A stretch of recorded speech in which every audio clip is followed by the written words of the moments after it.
Bab 201. Hancurkan mereka. Kenapa kamu nggak pakai baju olahraga lagi? Agam langsung bertanya. Ina sangat tertarik pada seni bela diri. Sejak mereka pertama kali bertemu di kafe, dia selalu mengenakan pakaian olahraga. Bahkan dia pernah bilang bahwa dia cuma pakai baju olahraga saja sepanjang tahun. Tapi semenjak pesta ulang tahun Citra, dia Jeti mengubah gayanya. Hal ini membuat Agam Jeti kurang terbiasa. Ina pun mendengus. Apa urusanmu sih? Anggap saja aku belum cuci baju olahraganya. Oh, oke. Agam tersenyum kecut. Dia buru-buru mengubah topik dan berkata, kamu yang tangkap mereka berdua. Ya, gelagat mereka mencurigakan, kelihatan seperti orang jahat. Jeti aku tangkap dan serahkan mereka ke satpam. Agam menghela napas dan berkata, kamu benar. Aku memang berutang budi padamu. Kali ini ada 2 seniman bela diri kuno yang dikirim ke sini, jelas-jelas ditugaskan untuk membunuh Citra. Kalau bukan karena bantuan Yina, maka akan terjadi masalah besar. Tapi, kok kamu ada di sini? Agam bertanya. Jangan-jangan kamu curiga bahwa aku bersekongkol dengan mereka ya? Yina mengerutkan kening. Terlihat tidak senang. Aku nggak bermaksud begitu. Agam menggaruk kepalanya. Aku tahu kok. Cuma mau menggodamu saja. Yina terkikik. Dia mendekat dan menendang 2 orang yang diikat di lantai. Orang-orang ini dari gerbang seni bela diri kuno wilayah timur. Mereka bergabung dengan grup kepal besi untuk menghabisimu. Baik kecelakaan mobil kemarin, pembunuhan hari ini, atau bahkan menyiram bensin ke rumahmu, semuanya dilakukan oleh mereka. Jarda Husnadi meminta bawahannya untuk bekerja sama dengan grup kepal besi. Tujuan mereka adalah menyerang orang-orang di sekitarmu. Makin banyak orang yang kamu sayangi, maka orang-orang itu akan jadi target mereka. Tadi malam, aku menerima kabar bahwa gerbang seni bela diri kuno akan mengirim 2 pembunuh untuk menyerang Citra. Makanya aku datang ke sini untuk menyelamatkan istri tercintamu. Yina bukan hanya nona dari keluarga Effendi, tetapi juga kepala sekte Kertahijau. Lebih mudah baginya untuk mendapatkan informasi orang dalam seperti ini. Ekspresi Agam berubah jadi suram. Dia tidak menyangka Jarda Husnadi, sebagai wakil pemimpin sekte Tinju Selatan, akan memainkan trik kotor seperti itu dan langsung melanggar batasannya. Agam tidak sabar untuk segera bergegas ke mansion Gunung Makan dan menghabisi Jarda Husnadi. Namun, menurut Agam dia pantas mendapatkan lebih dari itu. Agam akan merusak reputasi Jarda dan menghancurkannya di hadapan semua orang. Aku adalah ketua dari sekte Kertahijau, jadi bisa tahu setiap pergerakan di setiap sekte bela diri kuno. Namun, grup kepal besi berkuasa di dunia bawah tanah. Jadi aku tidak bisa berbuat apa-apa terhadap mereka. Kata Yina sambil mengangkat bahu dengan polos. Grup kepal besi. Biarkan saja, sebentar lagi mereka akan segera menghilang. Agam tersenyum dingin. Terakhir kali grup itu datang untuk membuat masalah, Agam membiarkan mereka pergi. Namun, kali ini mereka berani menyakiti 2 wanita terpenting baginya. Jadi mereka sudah kehilangan kesempatan untuk hidup. Tubuh Agam mengeluarkan aura membunuh yang substansial, menyebabkan area di sekitarnya menjadi dingin. Kali ini, tidak sesederhana membunuh 1 atau 2 orang. Seluruh grup kepal besi dan orang-orang yang berpartisipasi dalam pembunuhan itu harus menerima balasannya. Daniel Wangsa menelepon. Pak Agam, interogasi sudah selesai. Mereka semua adalah anak buah Yusnu Wantoro. Kami juga telah berhasil melacak keberadaan Yusnu. Dia lagi mengadakan pesta di Marriott Bar. Harus berangkat. Hancurkan mereka. Baik. Jeda. Suara petir terdengar dari luar, mengguncang jendela rumah sakit. Liana terkejut dan melihat keluar jendela. Entah sejak kapan awan gelap sudah berkumpul, seperti pasukan yang menekan di perbatasan. Hatinya merasa sedikit panik. Sepertinya akan ada hujan badai. Kondisi dalam Marriott Bar tidak terpengaruh oleh cuaca di luar. Lampu merah dan dentuman musik menggema di seluruh bar. Saat itu, lampu mulai meredup. Seorang wanita cantik berpakaian polos berjalan ke lantai dansa dan mengeluarkan suara nyanyian yang manis, menarik perhatian ratusan pria di bawahnya yang melolong dan bersorak. Di lantai 2 bar, kamar pribadi kelas atas. Yusnu Wantoro tampak sedang duduk di sofa, sambil memutarkan minuman vodka di dalam gelasnya. Di sebelahnya ada seorang pemuda yang sebagian wajahnya dililit dengan perban. Pemuda itu adalah Stephen Harsono yang telah berhasil diselamatkan. Stephen menatap wanita di lantai dansa itu dan tatapannya perlahan menjadi agak mesum. Nah, bersulanglah untuk merayakan pelarianmu dari lautan kesengsaraan. Yusnu mengangkat gelasnya dan tertawa. Stephen mengangkat gelasnya dan bersulang. Dia baru saja mau minum namun langsung menurunkan gelasnya lagi. Ada apa? Nah, ayah, aku tidak bisa meminumnya. Stephen menutupi bekas luka di wajahnya dan berkata dengan ganas. Kalau aku tidak bisa membalas perbuatan Agam dan Daniel Wangsa, aku tidak akan bisa tenang. Daniel kan ayah angkatmu. Kalau membunuh ayahmu, apa kamu gak takut dapat balasan? Ayah, sekarang kamulah ayah angkatku. Si Daniel tua itu hanyalah orang tak berguna di mataku.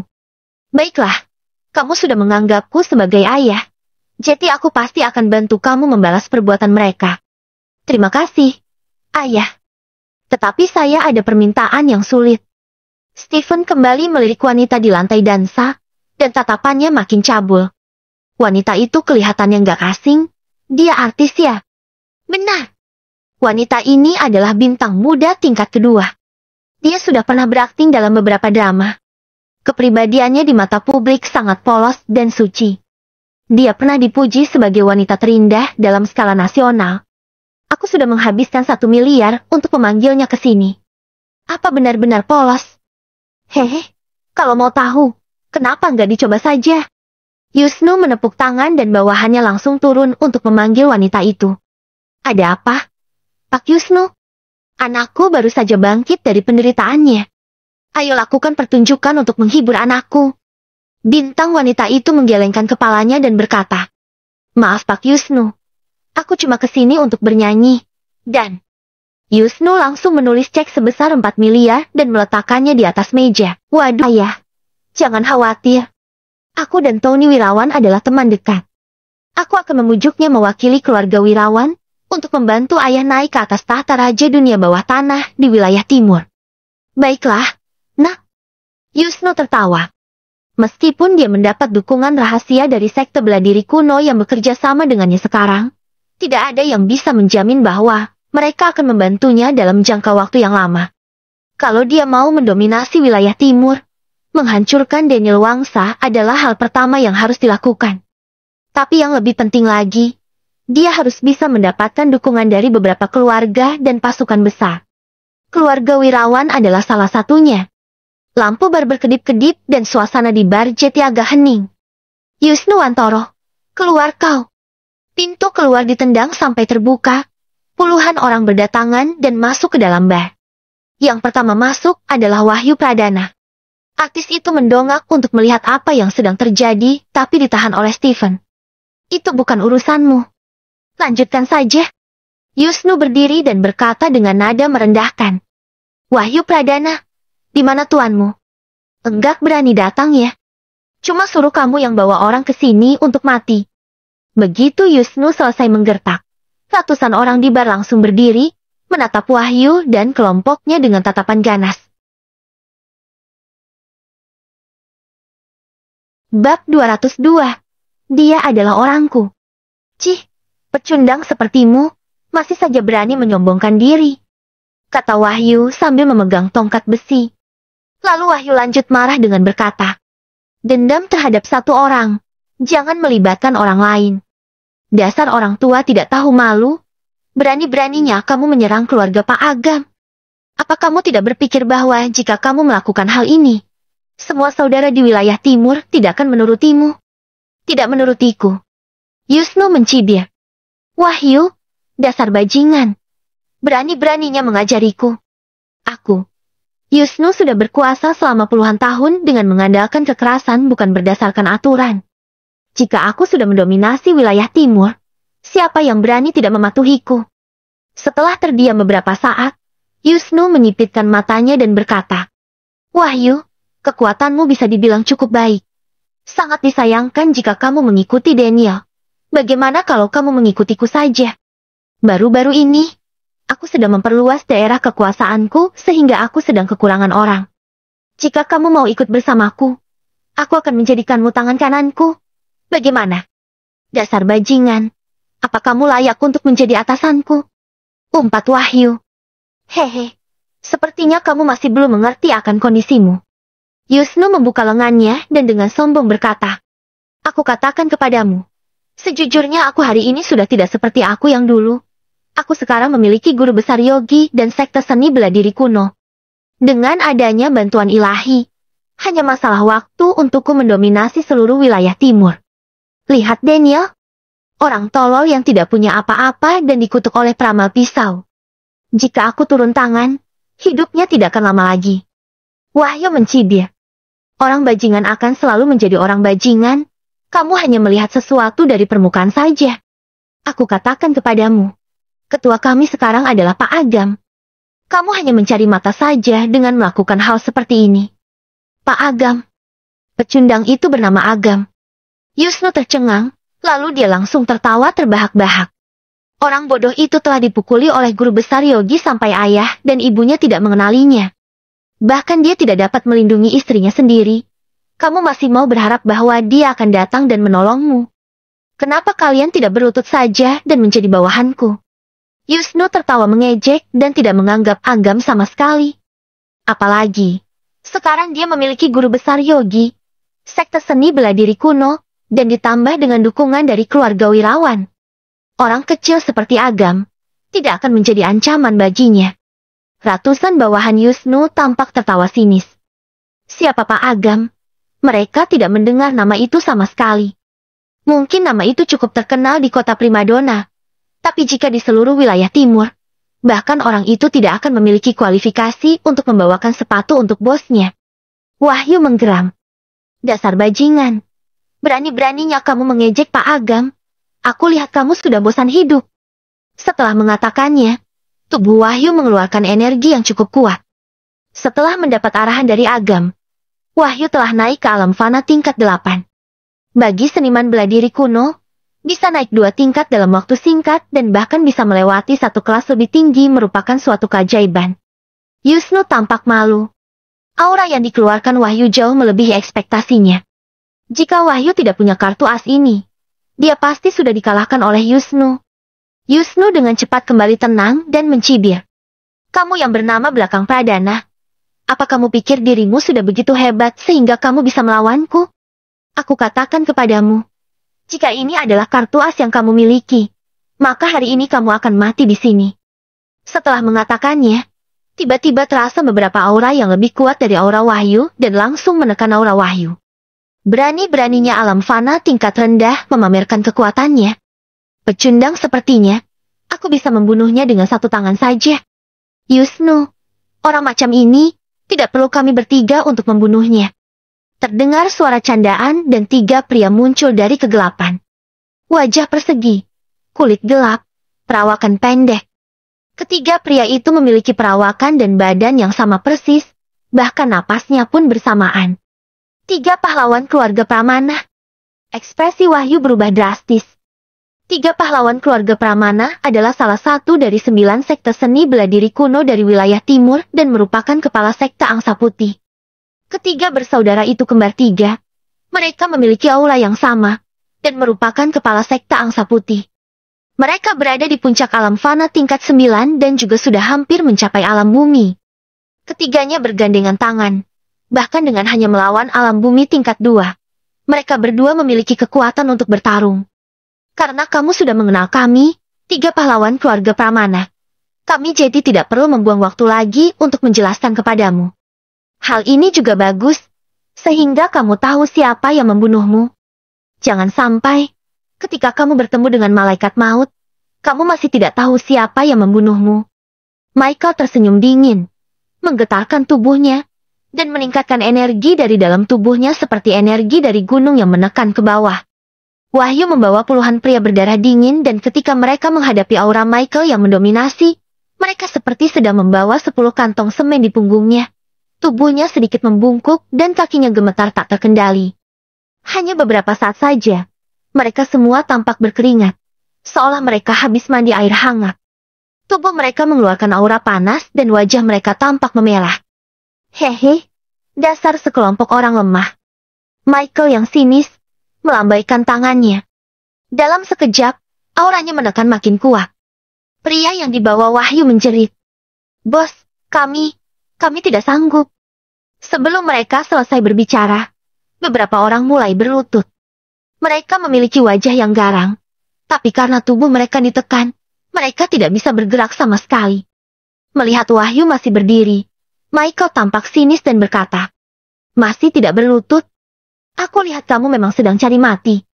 Setelah mengatakannya, Michael berteriak dan energi alam bumi pun dilepaskan olehnya. Energi itu seperti ombak besar setinggi ratusan meter. Lalu energi tersebut langsung menerjang Wahyu dan menghancurkan tulang Wahyu. Mata Wahyu dipenuhi oleh darah, seolah matanya sudah mau mengeluarkan darah. Di bawah tekanan energi yang begitu besar, tulang belakang dan paha Wahyu hancur. Kamu bisa membunuhku, tapi aku jika tidak akan berlutut. Wahyu berteriak dan darah bercampur air liur mengalir dari mulutnya. Michael tampak jengkel. Di hadapan begitu banyak orang, Wahyu bisa melawannya adalah suatu hal yang memalukan. Mati pun, kamu masih tidak mau berlutut. Kalau begitu kamu mati saja, kata Michael sambil melambaikan tangannya lagi. Melihat Wahyu hendak diremukan, embusan energi tak terlihat datang dan membentuk pelindung di atas Wahyu. Ketika kekuatan telapak tangan mengenainya, itu hanya menimbulkan riak samar yang dengan cepat menghilang. Siapa? Kata Michael tampak kesal. Dari nada bicaranya tampak bahwa dia tidak hanya marah, tapi juga terkejut. Dia adalah orangku. Jika kamu berani menyentuhnya, berarti kamu cari mati. Terdengar suara yang penuh energi kematian dari pintu masuk. Agak masuk ke dalam ruangan. Daniel mengikuti dari belakangnya. Aku kira siapa? Ternyata bocah ini. Yusnu mengenali Agam dan langsung mengejeknya. Aku sudah membiarkanmu hidup, tapi kamu masih berani datang kali ini. Sepertinya kamu benar-benar ingin mati. Terakhir kali Agam melawan guru besar Yogi, tampak jelas bahwa Agam kalah jauh. Jika Rao tidak muncul saat itu, Agam pasti sudah mati. Meskipun Agam memiliki sedikit kemampuan, tapi Yusnu tidak menganggapnya sama sekali. 3 pahlawan keluarga Pramana melirik Agam, lalu mereka melihat ke arah Yusnu dan berkata, siapa bocah ini? Dia adalah orang yang dipanggil oleh Daniel untuk bertarung, bisa dibilang datang kemari untuk mengantar nyawa. Yusnu tidak menganggap Agam dengan serius. Ekspresi 3 pahlawan keluarga Pramana berubah menjadi serius, terutama Michael. Wajahnya tampak sangat jengkel. Yusnu tidak melihat perubahan yang ada di 3 orang itu, dan bertanya, oh ya Pak, dia adalah orang yang harus kalian bunuh. Sebagai kepala sekte Angsa Putih, 3 pahlawan keluarga Pramana ditunjuk oleh Tetua Husnu Sekte Tinju Selatan untuk membantu grup Kepal Besi untuk memberantas orang kepercayaan di sekeliling Agam. Tetua Husnu khawatir 3 pahlawan keluarga Pramana tidak mau melakukannya, jadi dia tidak memberitahu mereka akan identitas Agam. Oleh karena itu, mereka bertiga tidak tahu bahwa Agam adalah Yama yang menjungkir balikan sekte seni bela diri kuno beberapa waktu lalu. 3 pahlawan keluarga Pramana saling memandang dan menghela napas lega. Ketika mereka melihat Agam yang masih begitu muda untuk pertama kalinya, mereka tanpa sadar teringat akan Yama. Namun, karena mengetahui bahwa Yusnu dan Agam pernah bertarung dan Agam kalah, maka mereka menghilangkan rasa khawatirnya.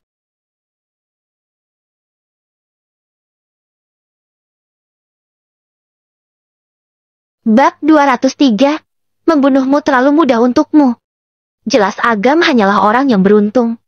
Orang dengan bakat dan keberuntungan yang sedikit lebih baik. Dalam hal kekuatan, sudah pasti tidak setara dengan mereka.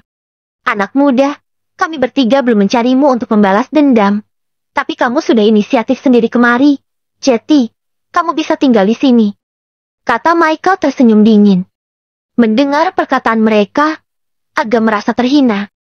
Ketiganya maju selangkah dan mengeluarkan jurus, membuat sebuah kekuatan berkumpul di atas mereka membentuk burung gagak besar yang melebarkan sayapnya sepanjang puluhan kaki, hampir menutupi seluruh atap bar. Daniel, tidak kusangka kamu berani meninggalkan mansion kecilmu itu. Kenapa? Apa kamu sudah bosan menjadi raja kecil? Tanya Yusnu tersenyum sinis. Ratusan orang di bar tersebut pun tertawa terbahak-bahak sambil memandang Daniel dengan sinis. Daniel adalah salah satu raja dunia bawah tanah yang terkenal di wilayah timur. Tetapi saat ini dia seperti seorang tahanan yang menunggu mati di depan mereka. Bagi mereka ini merupakan sebuah kebanggaan. Awalnya mereka mengira Daniel akan marah mendengar hal ini dan membalas mengatakan sesuatu. Tetapi tidak disangka, Daniel berpura-pura tidak mendengarnya dan malah menunjuk ke tempat kosong di sebelahnya dan berkata pada Agam. Pak Agam, bagaimana kalau Anda duduk dulu? Yusnu pun mengernyit. Meskipun di mulut dia merendahkan Daniel, dalam hati dia tahu bahwa Daniel merupakan orang yang kejam. Begitu melihat Daniel menghormati Agam, kelihatannya Agam bukanlah orang sembarangan. Namun, memangnya kenapa? Dirinya memiliki bantuan dari sekte seni bela diri kuno dan guru besar yogi. Siapa Pak Agam? Bisa apa dia? Yusnu pun tidak sabar. Dia segera berkata, Daniel, jangan berpura-pura tenang. Kamu bahkan tidak cukup besar untukku. Jika kamu berharap Pak Agam ini bisa menolongmu, maka sepertinya kamu berharap pada orang yang salah. Ketika Daniel mau mengatakan sesuatu, Agam pun menahannya. Dengan tanpa ekspresi Agam pun berjalan mendekat. Dia memperhatikan semua orang dan berkata, kemarin terjadi dua hal yang tidak menyenangkan buatku. Pertama, istriku, Citra, mengalami kecelakaan mobil. Sekarang dia terbaring di rumah sakit. Dan kedua, rumahku disiram orang dengan bensin dan sebagian terbakar. Oh ya, masih ada lagi. Pagi ini, ada beberapa tikus yang mencoba membunuh istriku. Tapi diselamatkan oleh temanku. Aku mau tahu, siapa yang melakukan semua ini? Aku yang melakukannya. Seorang pria mengenakan celana kulit berdiri dengan botol anggur di tangannya. Dia menatap Agam dengan provokatif. Aku yang menabrak istrimu. Kenapa? Memangnya kamu bisa apa? Coba gigit aku. Oh bukan. Harusnya biarkan istrimu yang menggigitku.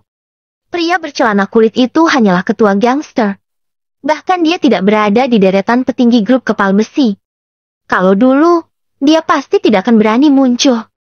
Namun, sekarang jumlah mereka ratusan. Sedangkan lawannya hanya puluhan orang. Apalagi mereka dibantu sekte seni bela diri kuno dan 3 pahlawan keluarga Pramana. Dia tidak takut apapun. Rumahmu aku yang bakar, kata orang dengan wajah pendek, seorang bajingan lain yang juga memberanikan diri berdiri. Dengan wajah menyesal dia melanjutkan. Sayangnya, kami menghabiskan banyak waktu untuk menerobos masuk, dan memberimu waktu untuk menyelamatkan. Jika tidak kakak perempuanmu pasti sudah kering terpanggang sekarang. Kedua bajingan ini berlomba-lomba berbicara, mencari kata-kata yang sengaja memprovokasi Agam. Wahyu sangat marah dan berkata, kalian dua bajingan, cepat atau lambat akan kubunuh kalian. Kalian grup 5 danau sudah tamat, masih mau menebasku. Tunggu sampai kamu selesai bertahan hidup hari ini. Kedua pria itu memasang wajah mengejek, memancing sorakan dan pujian. Agam, kita bertemu lagi. Stephen tidak bisa lagi menahan perasaannya. Kemudian dia berdiri dan berkata dengan merendahkan. Sudah kukatakan. Aku akan membuatmu membayar 100 bahkan 1000 kali dari apa yang telah kamu lakukan padaku. Pada saat yang sama, terdengar suara tembakan di bar. Ratusan senjata ditujukan pada Daniel dan yang lainnya. Sedikit saja gerakan dari Daniel, maka semua peluru akan mengubah tubuhnya seperti sarang lebah. Yusnu mencibir. Di tempatku, menodongkan pistol pada anakku. Sepertinya kamu benar-benar ingin mati. Anak. Daniel tercengang dan memandang Stephen, kemudian berkata, zaman dulu ada seorang budak bernama Diponegoro yang mengakui penjahat sebagai kerabatnya. Hari ini kamu Stephen juga melakukan hal ini. Hanya saja Diponegoro menjadi pahlawan, sementara kamu, dasar orang rendah, demi berusaha bertahan hidup mengaku orang lain sebagai ayah sendiri. Sungguh tidak tahu malu. Cih. Stephen pun tersenyum. Matanya terlihat licik. Dulu saat dia mengangkat Yusnu sebagai ayah angkatnya, dia takut orang mengatakan dia mengangkat orang jahat sebagai kerabatnya. Tetapi Daniel hari ini mengatakannya di depan banyak orang. Dia pun sangat marah. Ayah, jangan buang-buang waktu lagi. Habisi mereka. Seru Stephen. Sisakan Daniel sedikit nyawa agar saya bisa mengulitinya perlahan dan membiarkannya merasakan apa akibatnya menjadikan Anda sebagai musuh. Anak baik. Baktimu aku terima. Seru Yusnu tersenyum bangga. Sepertinya kalian masih belum tahu bahwa malapetaka akan segera terjadi, kata Agam dengan tatapan dingin. Kalian telah mencari gara-gara dengan keluargaku dan mencapai batas kesabaranku. Hanya ada satu jalan, kematian. Hanya ada kematian, tanya Stephen sambil tertawa. Agam, aku berdiri di sini. Apa kamu ada nyali untuk membunuhku? Langsung membunuhmu itu terlalu mudah, kata Agam mengangkat sudut mulutnya, dan tangannya menyapu ke arah ruang VIP. Agam sengaja merendahkan kekuatannya dan menepuk dada Stephen. Tulang rusuk yang belum sembuh pun kembali patah menjadi dua bagian. Dalam waktu yang bersamaan sedikit bagiannya mengenai artis wanita itu. Walaupun artis wanita itu tidak terluka, hal itu jelas membuatnya kaget dan menggigit giginya. Tulang rusuknya patah, Stephen pun tidak bisa berkata-kata. Tuan muda Stephen sudah mati, seru pengawal setengah berteriak. Bagus, dia pantas mendapatkannya, tawa Daniel. Yusnu yang melihat hal itu pun kesal dan berkata, apa yang kalian tunggu? Cepat bawa ke rumah sakit untuk dioperasi. Pengawal buru-buru melakukannya. Tetapi Agam menjentikan jarinya dan meledakkan pintu ruang VIP itu. Ruang VIP pun meledak dan menghalangi jalan. Siapapun yang menghalangi akan menjadi yang berikutnya, seru Agam dingin. Kedua pengawal ketakutan dan berdiri kaku tanpa mengatakan apapun. Yusnu tampak sangat kesal. Ini adalah wilayahnya. Bagaimana mungkin dia membiarkan Agam berbuat onar di sini? Apalagi yang dibunuh adalah putra angkatnya. Jika sampai berita ini menyebar, wajah Yusnu mau ditaruh di mana?